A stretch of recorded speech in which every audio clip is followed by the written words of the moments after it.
কক্সবাজারের চকরিয়ায় ডাকাতি প্রতিরোধ অভিযানে তরুণ সেনা কর্মকর্তা তানজিম সরোয়ার নির্জন নিহত হয়েছে। গেল রাতে উপজেলার ডুল হাজারা ইউনিয়নের পূর্ব মাইজপাড়া গ্রামে এই ঘটনা ঘটে।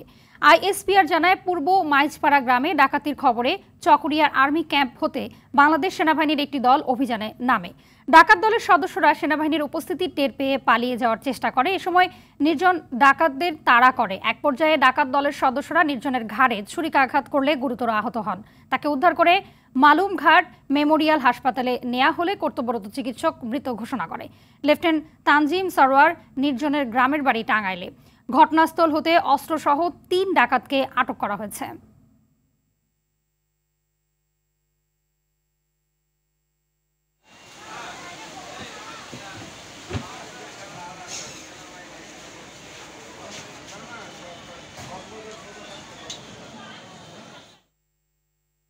দর্শক, এই বিষয়ে আরো জানাতে কক্সবাজার থেকে সরাসরি যুক্ত হচ্ছেন সহকর্মী সাইফুর রহিম শাহিন জানাবেন যে অপরাধীদের ধরতে সেনাবাহিনী নতুন করে অভিযান শুরু করেছে কিনা এবং এ ঘটনায় এখন পর্যন্ত কতজন আটক রয়েছে।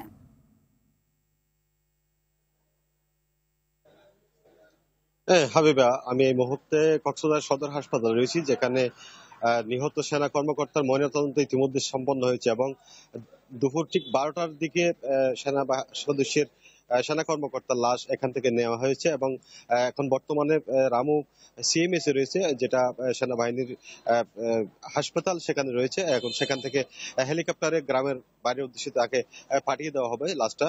তো এ পর্যন্ত আসলে ঘটনাস্থল থেকে সংঘটিত ঘটনার পরপরই ঘটনাস্থল থেকে 3 জন ডাকাতকে গ্রেপ্তার করা হয়েছে এবং পরবর্তীতে সন্দেহভাজন আরো 3 জনকে, মোট 6 জনকে আটক করা হয়েছে। এ পর্যন্ত একটি দেশীয় বন্দুক এবং 6 রাউন্ড গোলাবারুদ উদ্ধার করা হয়েছে এবং সেনাবাহিনী সন্দেহভাজন বিভিন্ন এলাকায় অভিযান পরিচালনা করছে এবং যারা সন্দিগ্ধ রয়েছেন, যারা এই কাজে জড়িত রয়েছে, তাদেরকে গ্রেপ্তারের জন্য তারা অভিযান চালাচ্ছে বলে আইএসপিআর পক্ষ থেকে জানানো হয়েছে। আইএসপিআর পক্ষ থেকে ইতিমধ্যে জানানো হয়েছে সেনা সদস্যের ঘাড়ে উপর্যুপরি ছুরিকাঘাতের কারণে অতিরিক্ত রক্তক্ষরণ হয়, সে কারণে তার মৃত্যু হয়েছে। সদর হাসপাতালে নিয়ে আসার পথেই সেনা কর্মকর্তার মৃত্যু হয়। এ পর্যন্ত 6 জন গ্রেপ্তার। পরবর্তী কোনো আপডেট যদি থাকে সেটা আমি জানাতে সচেষ্ট থাকবো। হাবিবা, এ হচ্ছে আমার সর্বশেষ তথ্য। ধন্যবাদ আপনাকে।